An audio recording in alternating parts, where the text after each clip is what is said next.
Eu queria intitular este vídeo como Os Nossos Estão Roubando a América ou Nossos Ladrões São os Melhores de Todos. Mas depois percebi que, na verdade, nós não só roubamos. E por isso, o subtexto e o objetivo principal deste vídeo serão o que a imigração da antiga URSS trouxe para a América e o que ela tirou dela. O mesmo fluxo de pessoas que fugiram do mesmo império em colapso deu ao mundo Sergey Brin, cofundador do Google. E esse mesmo fluxo deu ao mundo os organizadores do maior esquema de fraude com o Medicare da história dos Estados Unidos, de mais de 14 bilhões de dólares. Isso não é uma contradição. Esses são dois lados da mesma história que hoje quero contar por inteiro, sem cortes, sem fechar os olhos para nenhum dos lados. Porque a verdade, como de costume, não está numa cor só, mas na mistura das cores. Quero que vocês assistam agora a um vídeo, ele dura apenas 40 segundos, sobre como 324 pessoas em todos os Estados Unidos foram presas durante operações da Polícia Federal. Eles enfrentarão acusações muito graves. Uma parte considerável dessas pessoas são nossos ex-conterrâneos. Vamos começar, como se diz, por eles e depois falaremos sobre todo o resto. Bom dia. Bom dia a todos. Meu nome é Mátio Gagliotti. Eu sou o chefe do Departamento Criminal do Ministério da Justiça. Agradeço a todos por estarem aqui no anúncio da maior operação coordenada contra fraudes na área da saúde já realizada pelo Ministério da Justiça. Hoje é um momento decisivo em nossa luta para proteger os contribuintes americanos contra fraudadores e para garantir a integridade do sistema de saúde dos Estados Unidos. Hoje estamos anunciando a acusação de 324 envolvidos por sua suposta participação em esquemas de fraude na área da saúde, relacionados a pedidos falsos de reembolso, no valor de cerca de 14 bilhões e 600 milhões de dólares apresentados aos programas Medicare, Medicaid e outros programas de saúde.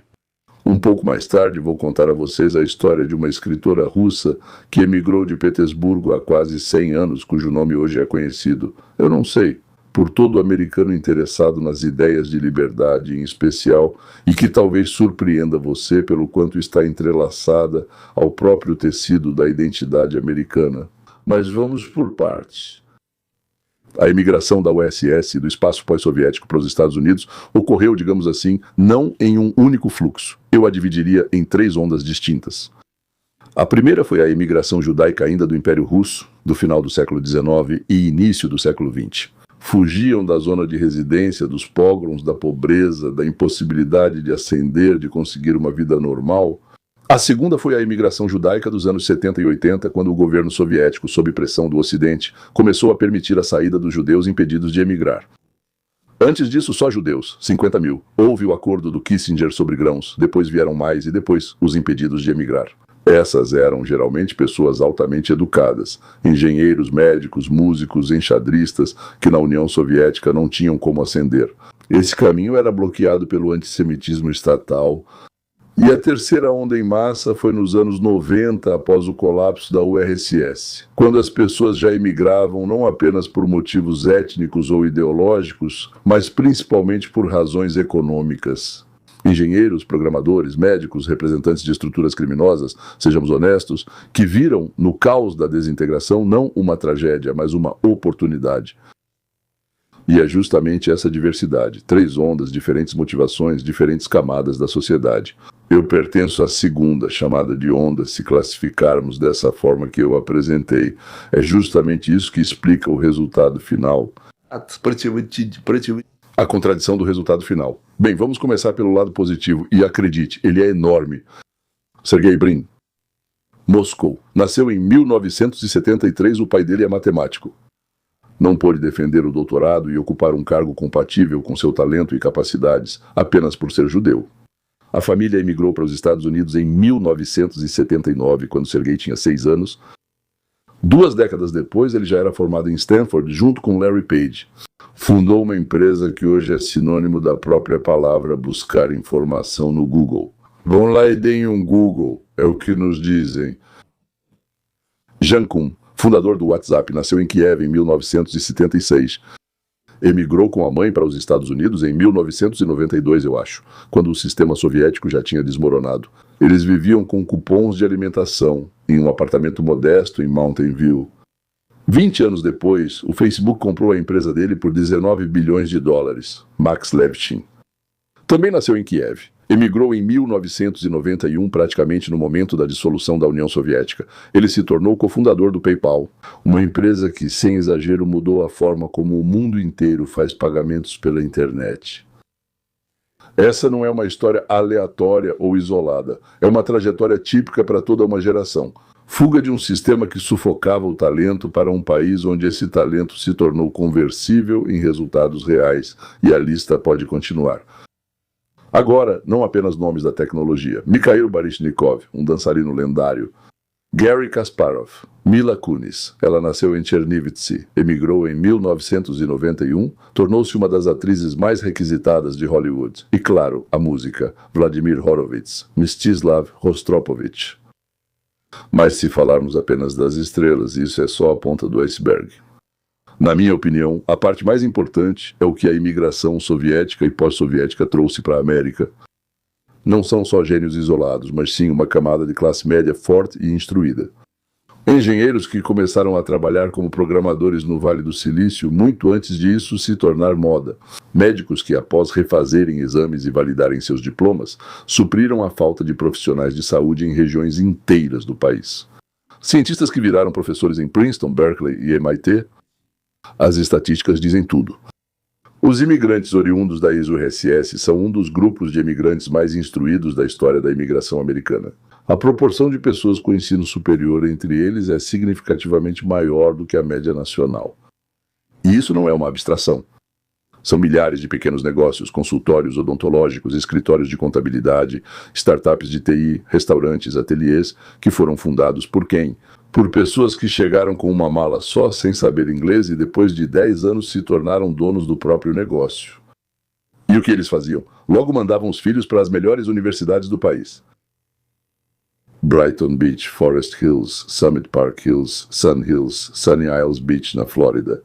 Esses bairros não foram construídos por um programa do governo, mas sim pelas mãos de milhares de famílias comuns que faziam exatamente o que uma imigração saudável deve fazer. Trabalhavam, estudavam, investiam, inclusive nos filhos.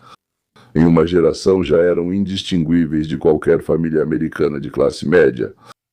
Bem, exceto pelo leve ou forte sotaque dos pais. E, claro, pelos piroshki e salada Olivier na mesa de festas. Os mesmos bairros como Brighton Beach e Queens que produziram milhares de médicos, engenheiros e empresários honestos. Ao mesmo tempo, de acordo com as estatísticas dos órgãos federais, tornaram-se áreas com um dos índices mais altos de fraude no Medicare e Medicaid do país. O mesmo bairro de imigrantes. Fontes de médicos e organizadores de clínicas falsas que emitem cobranças por serviços nunca prestados. Como isso é possível? Simples. Toda a grande diáspora não é um bloco único, mas um microcosmo da sociedade. Com todas as suas camadas, incluindo a pequena parcela que, em qualquer país, viola leis diante de oportunidades e controle fraco. A questão não é o caráter nacional, mas sim as condições sistêmicas que ou abrem ou fecham essa possibilidade. Senhores, ainda me restam 1,5 caixas, ou seja, provavelmente cerca de 30 livros de coletâneas de contos não vendidos. Como eu disse, havia, não sei, talvez umas 100 ou 120 que por acaso, digamos assim, eu não percebi, encontrei, estavam escondidas na garagem. Acho que cerca de 80 ou mais já foram vendidas. Acho que em breve as restantes também serão vendidas. Mas se você quiser, então faça o pedido, indique o que gostaria que eu escrevesse na primeira página. Eu vou assinar, claro. Por exemplo, Masha, feliz aniversário, do autor. Ou, nosso trem blindado está parado no desvio. E minha assinatura. Ou seja, o que você quiser, eu escrevo, exceto coisas ruins ou indecentes. Na descrição você vai encontrar um link. E lá, quando você for preencher o endereço, ao fazer a compra, vai ter a opção de deixar uma mensagem. Nesta mensagem, informe o nome do cliente e o texto desejado. Se quiser apenas a assinatura, escreva assinatura, certo? O livro custa $20 e o envio depende se você mora nos Estados Unidos ou em algum lugar do outro lado do oceano. Infelizmente, para fora do oceano é bem caro. Por via das dúvidas, vou repetir. Envie a mensagem sobre qual dedicatória você deseja para o e-mail rtfacomerton.global. Nós também vamos escrevê-lo abaixo. Histórias da minha vida. Bem, são meio engraçadas, eu diria. Pelo menos as pessoas dizem que riram. Provavelmente as primeiras foram escritas por volta de 1973, e assim, digamos, uma ou duas de vez em quando, praticamente até hoje. Todas foram publicadas em periódicos várias vezes, em muitos idiomas. Um deles, Guberland, incluiu em seu livro, com o título O Conto do Soldado Desconhecido. O Soldado Desconhecido sou eu. Sim, então, meus contos circulavam, eram traduzidos de volta de línguas estrangeiras para outras línguas estrangeiras. Então acontecia que meu nome se perdia pelo caminho, ou mudava tanto que nem eu reconheceria. Então não se surpreenda, do japonês, por exemplo, certo? Se algo do que vocês leram está sem autor ou sob o nome de outro autor, de repente vocês podem dizer, ah, ele roubou, eu já li isso. De qualquer forma, eu garanto que isso é da minha vida. E garanto que parte disso é verdade. Verdade? Não vou contar qual parte. É verdade. Pronto. Mais uma vez. O link está embaixo. É isso. Vamos voltar aos assuntos do dia a dia. Pronto, agora sem enfeites. A parte da história que fez esse assunto ser discutido nas notícias. Brighton Beach e Coney Island aparecem há décadas nos relatórios das autoridades federais como áreas com um dos maiores índices de fraude. E especificamente com programas governamentais, incluindo programas de saúde. Em fevereiro de 2012 foi desmantelado lá o maior esquema de fraude de seguro no Folt da história dos Estados Unidos. A operação era conduzida diretamente de Brighton Beach. Irina Shelikova, dona de 3 clínicas em Bay Beach, organizou uma fraude de quanto foi mesmo? 77 milhões de dólares. Ela pagava pacientes idosos. Propinas pelos dados deles, números e silêncio. A investigação usou uma câmera escondida bem no escritório dela. Sentença: 15 anos de prisão. Alexander Burman organizou 6 clínicas no Brooklyn, onde os funcionários pagavam em dinheiro para idosos e pessoas de baixa renda para que eles fossem a exames totalmente desnecessários e coisas do tipo. As clínicas enviavam as faturas ao governo. Quanto foi? 26 milhões de rublos. 10 anos de prisão. Em 2011, se não me engano, 360 agentes federais. Foi uma operação de grande porte. Nova York, Miami, Detroit, Houston, Baton Rouge, quase 100 pessoas foram acusadas de esquemas que somavam $250 mil. Ah, se não me engano, para cada pessoa. Em uma das salas usadas para propinas, havia um pôster soviético com a inscrição "Não fale demais". Alguém falou demais, pelo visto. Em 2005, a história atingiu um novo patamar, Operação Gold Rush, o maior caso em termos de prejuízo. O maior caso de fraude na história do Departamento de Justiça dos Estados Unidos, UAU. Uma organização transnacional baseada na Rússia e em outros países, através de uma rede de proprietários de fachada, comprou dezenas de empresas médicas em todo o país e enviou faturas falsas para o Medicare no valor de, pronto, 10,6 bilhões de dólares por cateteres que ninguém pediu, ninguém recebeu, usando dados pessoais roubados de mais de 1 milhão de americanos. 4 dos acusados foram presos na Estônia, 7 foram detidos em aeroportos dos Estados Unidos e na fronteira com o México, enquanto tentavam fugir. E, paralelamente, um caso separado, mas parecido em essência, Nikolai Buzolin-Buz, não sei. Bem, algo muito parecido com isso. Um cidadão russo organizou em Houston uma campanha fictícia de equipamentos médicos e emitiu faturas no valor de... Ele era um homem de grandes ambições. No valor de 400 milhões de dólares... E foi detido por agentes do FBI no aeroporto de Los Angeles, já tendo comprado uma passagem só de ida para Moscou. Você devia ter comprado passagem de ida e volta, ninguém teria notado. Idiota, mas quis economizar e comprou só ida. Essa mesma onda de emigração trouxe para a América não apenas golpistas solitários, mas também o crime organizado, estruturado. Segundo estimativas do Departamento de Justiça dos Estados Unidos, existem cerca de 15 grupos do crime organizado russo atuando no país, com um total de 5 a 6 mil pessoas. A mais conhecida é a Solntseevskaya. E, claro, a Bratva, fundada em Moscou no final dos anos 80. O FBI, em meados dos anos 90, a chamou de a estrutura criminosa eurasiana mais influente do mundo em termos de riqueza e influência. Foi exatamente esse grupo que, em sua época, enviou seu homem. Esse é o próprio Yaponchik, Vyacheslav Ivankov. Ivankov foi enviado diretamente para Brighton Beach para controlar o crime organizado russo na costa leste dos Estados Unidos. E é importante entender que não se trata de uma máfia russa centralizada com um único quartel-general. Segundo as próprias autoridades policiais russas, trata-se de uma rede de células fracamente conectadas, organizada propositalmente dessa forma para que a prisão de um grupo não leve à exposição de toda a estrutura. Yaroslav Shilkloper, otário. Shilkloper, cidadão da Ucrânia e de Israel, organizou uma estrutura de corretora fictícia que enganou investidores americanos em milhões de dólares por meio de uma plataforma de negociação falsa. O dinheiro das vítimas era lavado por meio de contas bancárias. Ucrânia, Geórgia, Hungria, Israel, Tchequia, uma bagunça total.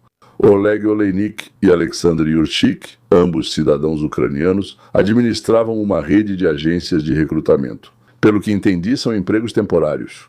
No sul da Flórida, através das quais lavavam dinheiro e enganavam governos extraditados da Tailândia, receberam cada um 15 anos de prisão. Aliona Olena, acho que é Oblanska, ucraniana, participou de uma pirâmide global que arrecadou 340 milhões de dólares de investidores do mundo todo. Novamente ela estava na Tailândia, escondida, foi pega lá e extraditada. Se achou o assunto interessante, deixe seu like. Inscreva-se, ative o sininho para não perder a continuação. E se você quiser uma análise mais aprofundada, sem se preocupar com algoritmos, então junte-se à assinatura paga por $4 por mês. O link vai estar na descrição. É importante dizer diretamente: isso não é uma característica exclusiva dos oriundos da ex-URSS. Da mesma forma, houve casos semelhantes envolvendo a diáspora armênia. Lá, em 2010, o grupo de Mirzoyan Tajendi organizou o roubo de dados pessoais de milhares de pacientes do Medicare e criou 118 clínicas falsas em 25 estados, enganando o sistema em 163 milhões de dólares. Antes que 73 pessoas fossem presas. Esquemas semelhantes também foram registrados entre grupos romenos e nigerianos, cada um com sua própria especialização, desde fraudes com benefícios alimentares até golpes na internet.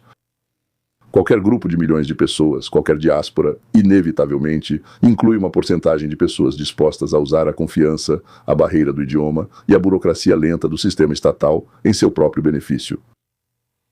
A questão não é qual nação é pior, mas sim o quão bem a máquina estatal, o sistema governamental, sabe separar o joio do trigo. E aqui, é preciso admitir, o sistema americano do Medicare foi incrivelmente vulnerável por muitos anos. Isso porque era baseado em confiar e não em verificar. E agora, a história que prometi no começo, a Lisa Rosenbaum. Ela nasceu em Petersburgo em 1905, ela viu a Revolução, viu como os bolcheviques expropriaram a farmácia do pai dela. Ela viu a fome e o medo que o sistema soviético tornou norma no cotidiano. Em 1926, com sorte, ela migrou para os Estados Unidos formalmente para estudar, mas na verdade para sempre. E adotou o nome pelo qual o mundo inteiro a conhece hoje, Ayn Rand. Ela escreveu os romances A Revolta de Atlas e A Nascente, que se tornaram não apenas literatura, mas quase textos sagrados para toda uma corrente do pensamento político americano. Individualismo, defesa do livre mercado, rejeição da coerção do Estado sobre o indivíduo. Hoje, seus livros são leitura obrigatória para muitos empresários e políticos americanos.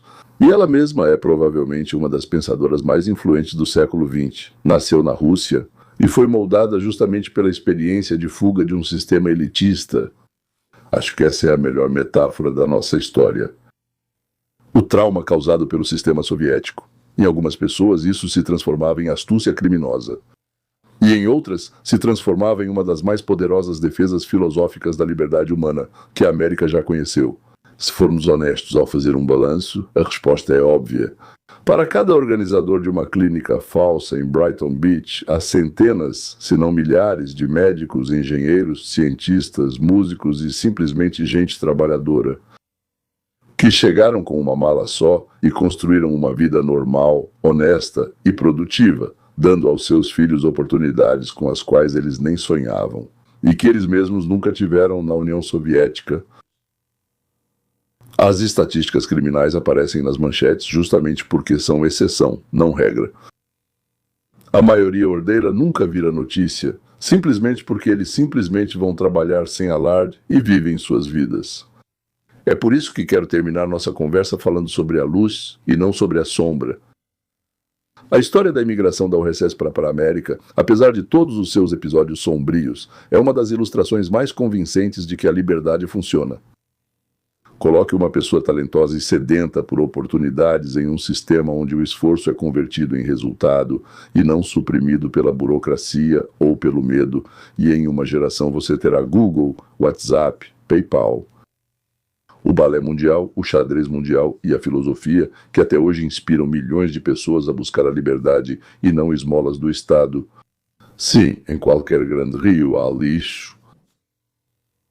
E fechar os olhos para isso seria desonesto e nada profissional. Mas o lixo não define o rio. O que caracteriza o rio é a correnteza. Essa onda de emigração tinha, e acredito que seguirá tendo, um rumo voltado à construção, não à destruição.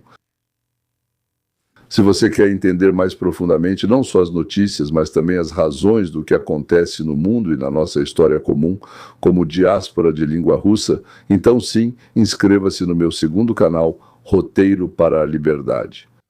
Lá eu abordo temas como o de hoje, mas de forma mais aprofundada e detalhada. O link estará na descrição. Por enquanto, muito obrigado por assistir até o final e até a próxima.